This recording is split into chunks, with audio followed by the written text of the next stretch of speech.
이번에 상당히 많은 분들이 자연의 역습 이런 표현을 많이 쓰는데요.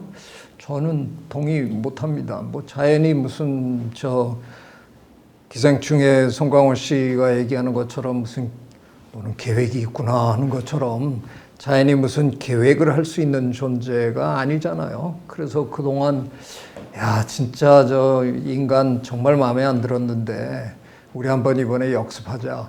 그런 게 전혀 아니잖아요. 이건 순전히 우리가 저지르고 고스란히 우리가 지금 당하고 있는 겁니다. 이건 자업자득이지 누가 우리에게 역습을 하거나 신이 우리를 저주했거나 이런 게 전혀 아닌 거죠. 그래서 이 문제는 철저하게 우리 인간이 자연 생태계를 어떻게 다뤘느냐, 그동안 어떻게 다뤘느냐에 대한 결과죠. 저는 참 그동안 어떻게 보면 너무 방만하게 우리가 굴었구나 하는 거를 이번 기회에 모두가 다 반성해 볼 수 있는 그런 기회일 것 같아요.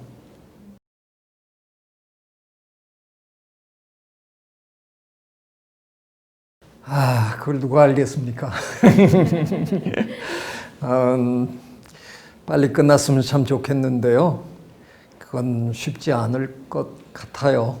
왜냐하면 너무나 많은 분들이 지금 이 사태를 대하는 태도가 우리가 그동안 해충을 대하는 태도랑 조금도 다르지 않아요. 저 같은 사람이 이렇게 관찰해 보면 우리가 해충 구제할 때 쓰던 용어들이 있거든요.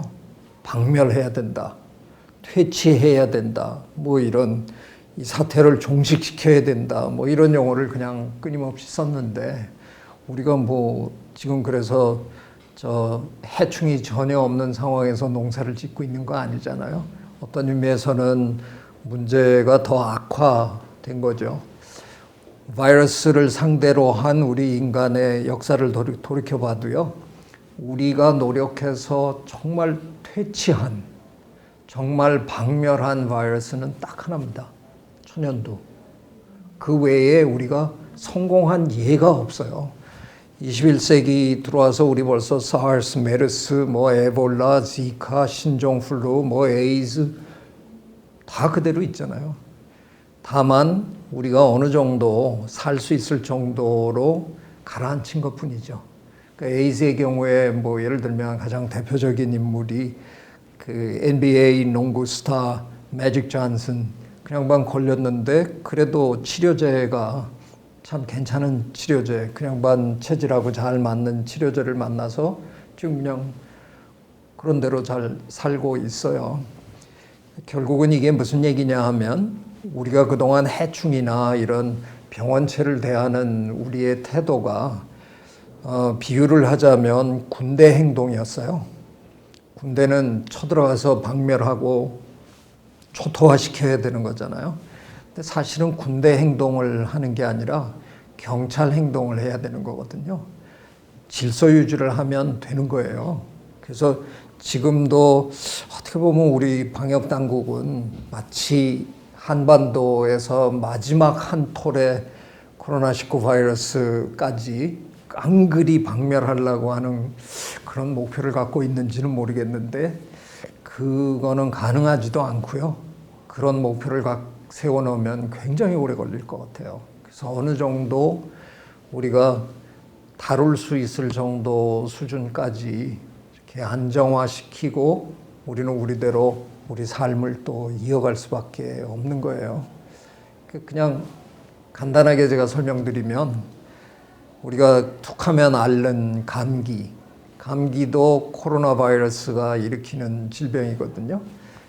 그러니까 감기가 최초로 우리 인류를 공격할 때 우리가 지금 되돌아갈 수가 없지만 그때는 한번 이렇게 상상해 보시면 그때는 상당히 많은 사람이 죽었을 것 같아요. 지금처럼. 우리가 그 바이러스에 전혀 무방비 상태였을 테니까. 그런데 바이러스나 박테리아 같은 이런 병원체들은 항상 두 가지 속성을 함께 갖고 있거든요. 전파력과 그다음엔 치명력. 근데 이 두 속성은 같이는 못 갑니다. 왜냐하면 치명적이면 전파가 안 되는 거죠. 이미 감염시킨 사람하고 그냥 병원에 같이 누워버리니까 그 사람하고 운명을 같이 하는 거고 다음 사람에게 못 건너가는 거예요. 그래서 대개는 시작할 때는 이게 문제가 되기 시작하면 상당히 치명적인 바이러스가 득세를 했기 때문에 그런 건데 시간이 좀 지나면 되게 독성이 강한 바이러스는 좀 많이 퍼지지를 못하고 사람 많이 죽이면서 자기도 슬슬 사라지고요. 바이러스 변이들도 자기들끼리 경쟁하면서 진화하는 거거든요. 그 중에 살아남는 게 되게 독성이 약한 놈들이에요. 걔네들은 감염된 사람들이 내가 감염됐는 줄 모르고 돌아다니면서 다른 사람들한테 계속 옮기는 거거든요. 우리가 지금 뭐 깜깜이 전파, 무증상 뭐 어쩌고 이런 게 다 독성이 약한 아이들이기 때문에 우리가 잘 못 느끼는 거예요. 그래서 아마 감기도 처음에는 사람을 많이 죽이다가 그 다음에는 그냥 갖고 살아도 될 정도의 변이가 우리랑 그냥 동거를 시작하게 되는 거죠. 그래서 이번 이 코로나19도 아마도 충분히 시간이 지나면 감기 코로나 바이러스처럼 그냥 우리 중에 누군가는 걸려서 좀 아프고 물론 감기도 심하게 아프면 합병증 생겨서 폐렴이나 이런 게 생겨서 돌아가시는 지금도 목숨을 잃는 분들이 계실 거예요. 그러나 대부분의 우리는 감기 정도는 그냥 톡톡 털고 일어나서 일하잖아요. 언젠가는 코로나19도 그런 상태가 되지 않을까 싶습니다.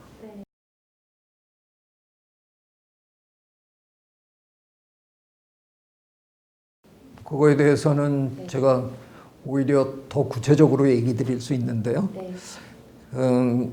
너무나 많은 분들이 지금 백신을 기다리고 계신데 사실은 21세기에 들어와서 겪은 그 아까 제가 이렇게 열거한 사르스, 메르스, 지카, 뭐 에볼라, 신종플루, 에이즈 전부 백신이 안 만들어졌거든요.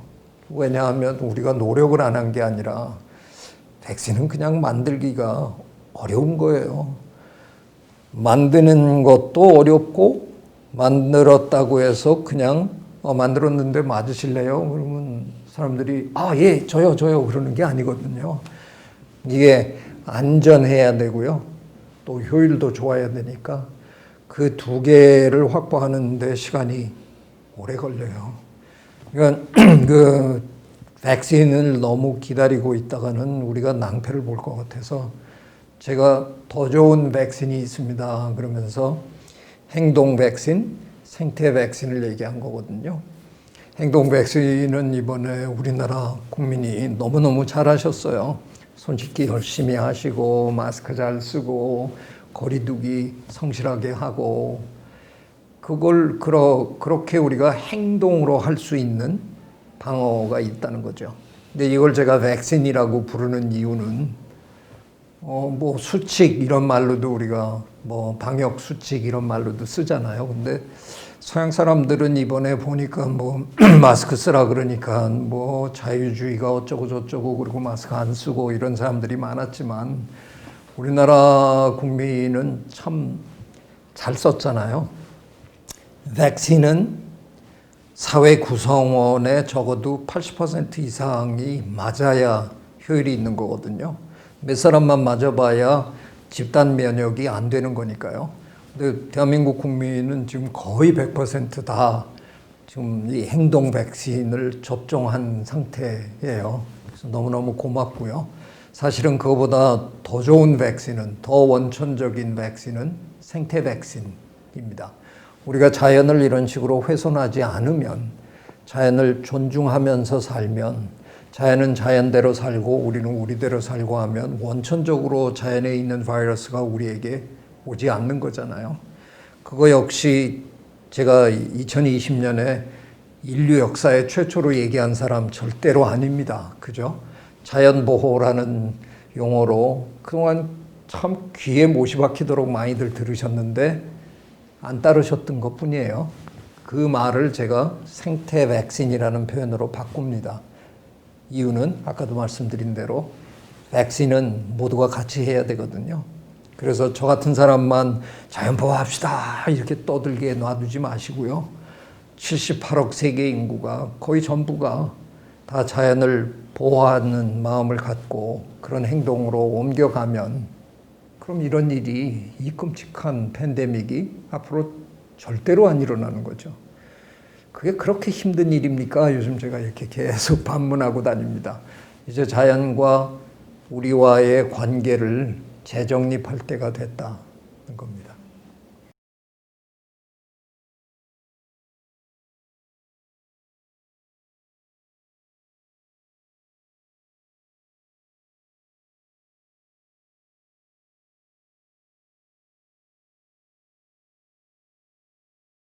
네, 참 어떤 의미에서는 참 비싼 비용을 지불하고 배우는 건데요.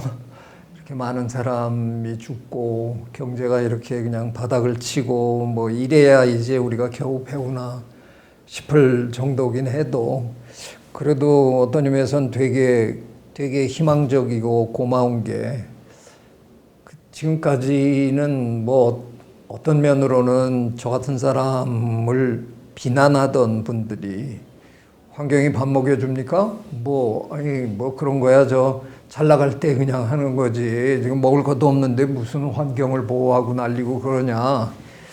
그러던 분들 입에서 이번에 먼저 나오는 말들이 안 되겠어.